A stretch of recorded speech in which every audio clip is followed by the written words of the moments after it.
with Scarlett. Today I'm out in the yard with dear little Russell. Today I wanted to talk to you about manure, chicken manure. Actually manure in general. I have a horse and a bunch of chickens and a bunch of ducks. Manure is something that we really need to take seriously. Manure will, if left to just do its own thing and pile up as it wants, it will attract flies, it will create an awful lot of ammonia in your coop, in your barn, and in general outside. The way that I like to handle manure is I use the chickens to do the work. Russell likes to put his droppings in the same place every day, and I come out every day and I simply turn them over. Because I'm turning them over, the chickens then get very excited and they run over to the pile and they want to peck through it, and they continue to turn it over all day long. Now I have a larger pile in front of the coop, and eventually we're going to build a raised bed, an enclosed raised bed kind of box. And you really want to get to be petted, don't you? You're so cute. We're gonna build a raised box where I can put all of the manure when the birds are a little bigger, and then I'll go ahead and turn it over every day, and the birds can do all the work turning it over and breaking it down. So that way I don't have to worry about the manure just staying in one place, because it's constantly being turned, it's heating up, and as it heats up, it breaks down. Because it's not heating up too much on the top surface, it'll fill up with worms. So as the birds peck through it, they will be able to find those worms, and they love worms, of course. That's like us eating fruit and veggies. What do you want? Is your nose cold? Is that it? You just want me to hold your face? So manure, chicken manure, horse manure, and it's snowing. Man, it's really cold out here. So manure is high in nitrogen, and in order to lower that nitrogen content and make it more neutral, I add things that are high in carbon to the manure pile. So things like dried hay or straw, newspaper, cardboard. Ha! My hand's gone. Now what are you gonna do? Enough.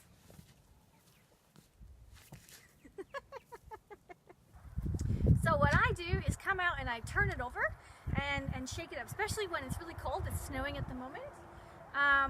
It's going to crust over, it's going to get really icy and cold on top. And if I crack that and just turn it over, then the chickens have access.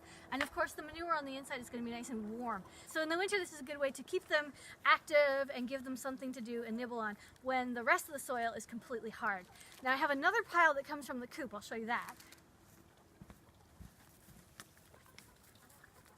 Of course he goes right in there. That would be why the door is closed, to keep the horse out. So when I'm cleaning out the coop, I fluff it around a few times so that the hay is really well used, and then I bring it out and I put it on this pile.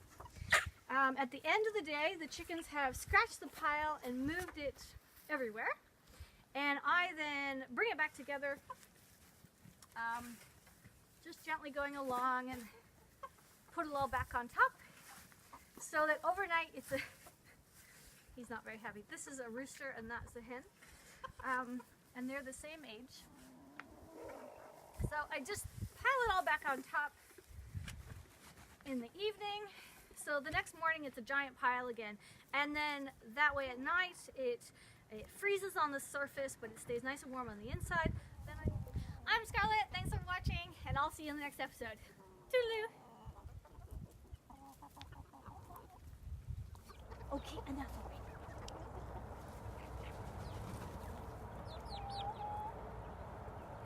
Really? What are you doing? It doesn't make a lot of sense, but I don't normally sit in front of him like this, so this is a new experience. He's just resting his head on my hand, like he's going to fall asleep. Okay, my hand's over here. You want to rest on my hand? That's where it's going to be. I'm not going that way, I'm this way. No, we're not eating it. Thank you. Okay.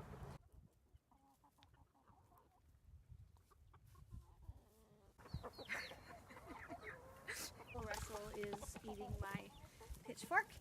Come on, buddy. Back. Thank you. Now you've got it stuck in everything. Okay. There. You want to eat the pitchfork? Okay. He's not actually bored. He goes for long walks. We spend at least 4 hours a day together. and he still really likes to buy anything that I am playing with or anything I'm working with. I believe the idea is, if you've got it, I want it too. So there you go, Russell and the pitchfork. Do you want me to scratch your face or not? Good, just stay there and act polite.